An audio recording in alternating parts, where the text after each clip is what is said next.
उम्मीद है सब खैरियत से होंगे, ठीक-ठाक होंगे। आज जो रेसिपी हम आप लोगों के साथ शेयर करने वाले हैं वो बहुत ही मज़ेदार लबे शीरीन की रेसिपी है, जो कि ईद के लिए बिल्कुल परफ़ेक्ट है। तो चलिए देख लेते हैं कि ये मज़ेदार सी रेसिपी हमने किस तरह से तैयार की है और किन-किन चीज़ों की हमें ज़रूरत है। सबसे पहले मैंने यहाँ पर 1 पैकेट फ्रेश क्रीम ली है।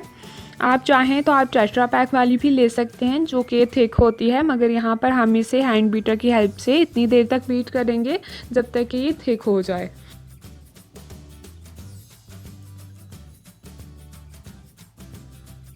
तो मैंने यहाँ पर इसे तकरीबन 1.5 से 2 मिनट के लिए बीट किया है और अब आप देख सकते हैं कि ये थिक होना स्टार्ट हो गई है।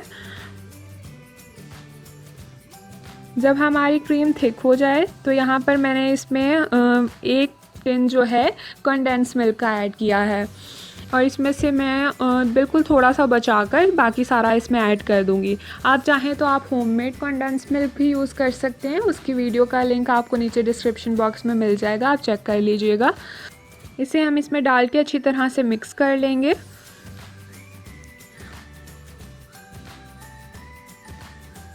अच्छे से मिक्स कर लेने के बाद यहाँ पर मैंने इसमें 1 टिन फ्रूट कॉकटेल्स का इसमें ऐड किया है और इसे भी डाल के अच्छे से हम इसी क्रीम के साथ मिक्स कर लेंगे।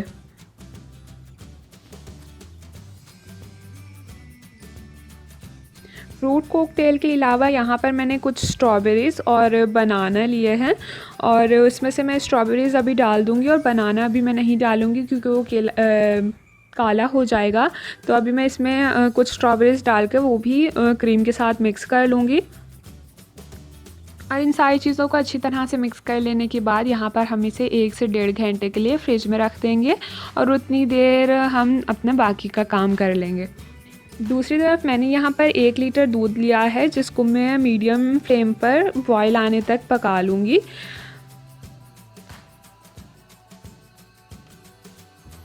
दूध हमारा बॉयल हो गया है, बॉयल आना शुरू हो गया है। यहाँ पर मैं इसमें 3 खाने की चम्मच रंगीन सवैयाँ ऐड करूँगी। इससे ज़्यादा हम नहीं डालेंगे क्योंकि हम इसमें कस्टर्ड पाउडर भी डालेंगे, अदरवाइज़ ये बहुत ज़्यादा थिक हो जाएगा। और इसे हम अच्छे से मिक्स कर लेंगे और इसे पकने देंगे। जब तक सवैयाँ कुक हो रही हैं, वहाँ दूसरी तरफ हमने एक प्याली में थोड़ा सा दूध लिया है। इसमें मैं 3 खाने के चम्मच स्ट्रॉबेरी कस्टर्ड के ऐड कर रही हूँ और इसे भी अच्छी तरह से यहाँ पर मिक्स कर लूँगी।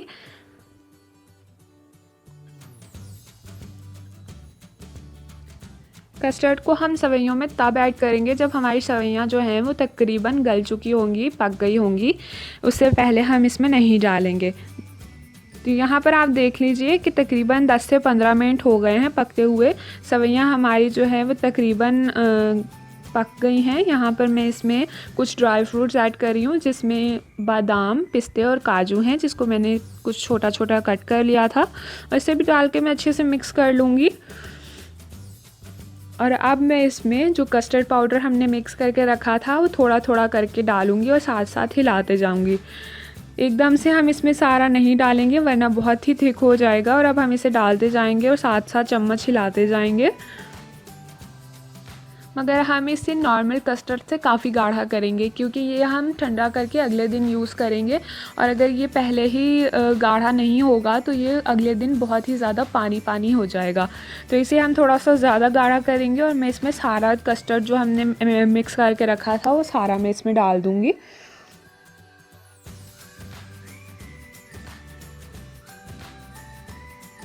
और इसे हम तकरीबन 1.5 से 2 मिनट के लिए पका लेंगे और उसके बाद हम इसका चूल्हा जो है वो बंद करके फ्लेम ऑफ करके इसे ठंडा होने के लिए रख देंगे।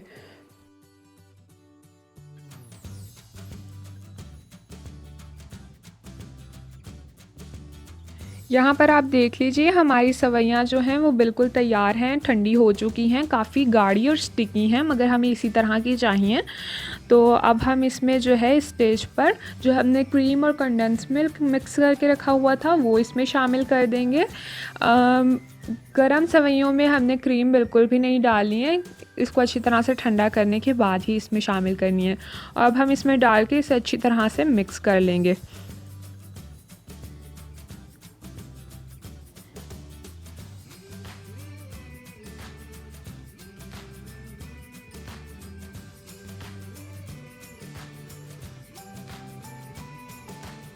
क्रीम को सेवइयों और कस्टर्ड के साथ अच्छे से मिक्स कर लेने के बाद जो हमने सबसे पहले केले काट कर रखे हुए थे, अब वो केले हमने इसमें शामिल किए हैं और उसे भी डाल के अच्छे से हम इसमें मिक्स कर लेंगे।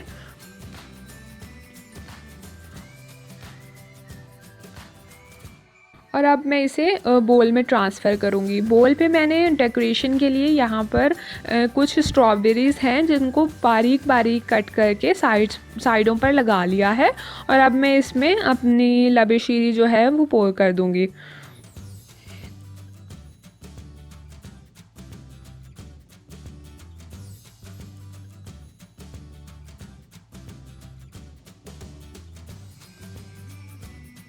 नेक्स्ट मैंने यहाँ पर इसमें डेकोरेशन के लिए इसके ऊपर जो सी चीज़ें लगाई हैं उनमें सबसे पहले तो मैंने जेलीज़ को छोटे छोटे क्यूब्स में कट किया है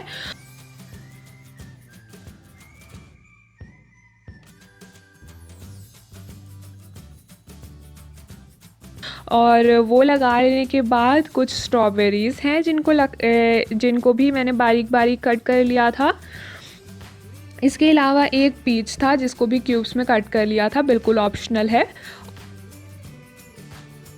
और इसके बाद कुछ ड्राई फ्रूट्स हैं जिनमें पहले तो काजू लिया है, पिस्ते और बादाम हैं और इसे भी हमने थोड़ा सा छोटा छोटा कट कर लिया था। आप चाहें तो इसे स्किप भी कर सकते हैं। इसके बाद मैंने यहाँ पर थोड़ा सा लाल शरबत लिया है। लाल शरबत आप कोई सा भी ले सकते हैं, मैंने यहाँ पर रूह अफ़ज़ा इस्तेमाल किया है और उसको मैं इस तरह से थोड़ा सा इसके ऊपर स्प्रेड कर लूँगी। और जो शुरू में हमने थोड़ा सा कंडेंस मिल्क बचा लिया था वो मैं इस पर अब डाल दूँगी और इस तरह से इस लबेशीरी में हमने तकरीबन पूरा जो टिन था वो यूज़ किया है और इसको भी अच्छी तरह से स्प्रेड कर लेंगे। और बिल्कुल लास्ट में मैंने यहाँ पर इस पर खोपरा गार्निश किया है। तो हमारी मज़ेदार सी लबेशीरी बिल्कुल तैयार है, बहुत ही मज़ेदार तैयार हुई है। तो ज़रूर आप भी ट्राई कीजिए ईद पर और इन्जॉय कीजिए और हमें कमेंट करके बताइए कि आपकी कैसी बनी है। वीडियो पसंद आई हो तो लाइक शेयर एंड चैनल को सब्सक्राइब ज़रूर कर दीजिएगा। मिलते हैं आपसे नेक्स्ट मज़ेदार सी रेसिपी के साथ। Thank you for watching the video guys.